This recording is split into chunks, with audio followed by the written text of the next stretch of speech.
relationship is developed. You'll see Angie giving Nunavik a nice rub on his back, also feeding Nunavik some nice fish, and giving Nunavik a nice splash of water. These are things that Nunavik likes. We're making training something that Nunavik looks forward to. Now, after we build that relationship, we then teach the whales a very important sound, the sound of our whistle. We teach them that that whistle sound means thank you or good job. But how do they know that? Well, let's watch and find out. Angie blows the whistle and follows it with some fish.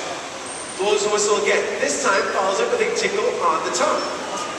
Blows the whistle a third time and follows it with more fish. By following that whistle sound, things that Nunavik likes, he now likes the sound of that whistle. And it means thank you or good job.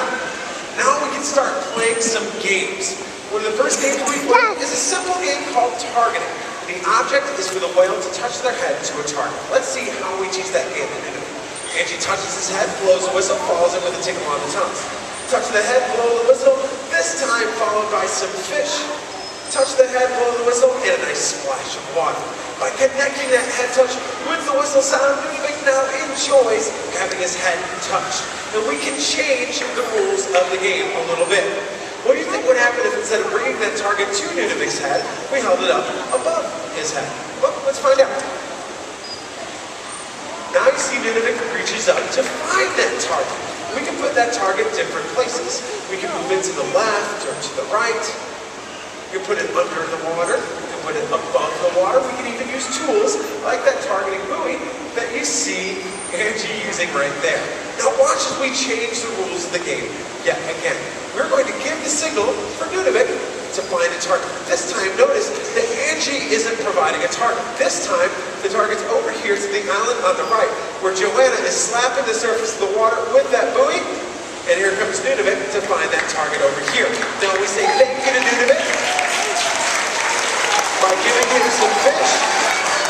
Then we give that very same signal for Nunavik to find the target. This time the target's right there in the back with Angie. She's slapping the surface of the water. Here comes Nunavik, and he finds that target right back there. Now this simple head-touching game is a great way for us to ask the animals to move from place to place throughout the habitat. Now, I mentioned earlier that this training is possible only because of the strong relationship between the animals and their trainers. What we're about to show you is a wonderful way to nurture that bond. Now, if you look over here to the island on the right, you'll see that Emmy has slipped into this very cold 55-degree water to work eye to eye with the beluga whales. Now, please enjoy, ladies and gentlemen, watching Emmy work with the whales in their world. Enjoy the show.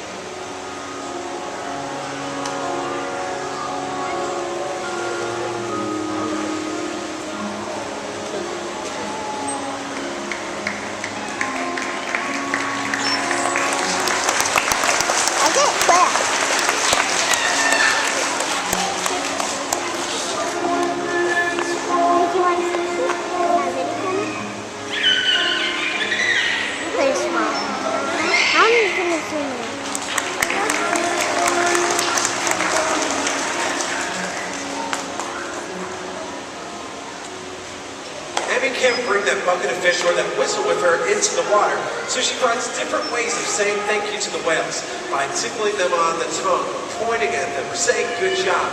These are all great ways to keep saying thank you for playing these games with us. Let's take another look. Is that yours, Aaron?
that a boy?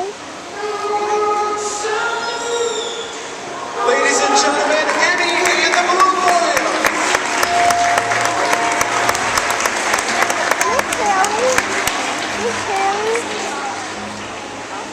Is that a girl? What you've been watching is a great way to provide variety to these very intelligent animals. It's a way for us to make sure that they stay enriched and engaged. And as I said earlier, a great way to keep fostering that very important relationship between the animals and their trainers. Now the beluga whales want to say goodbye in their very distinctive way. So please join me.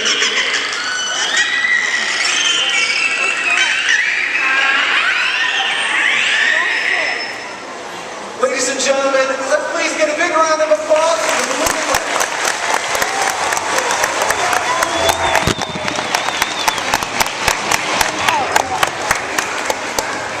One of the goals of these presentations is to introduce you to some of the different animals that we have here at Shedd Aquarium.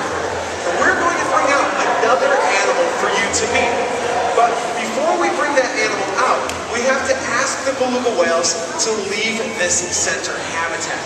We're doing that using that very same targeting game that you learned about earlier.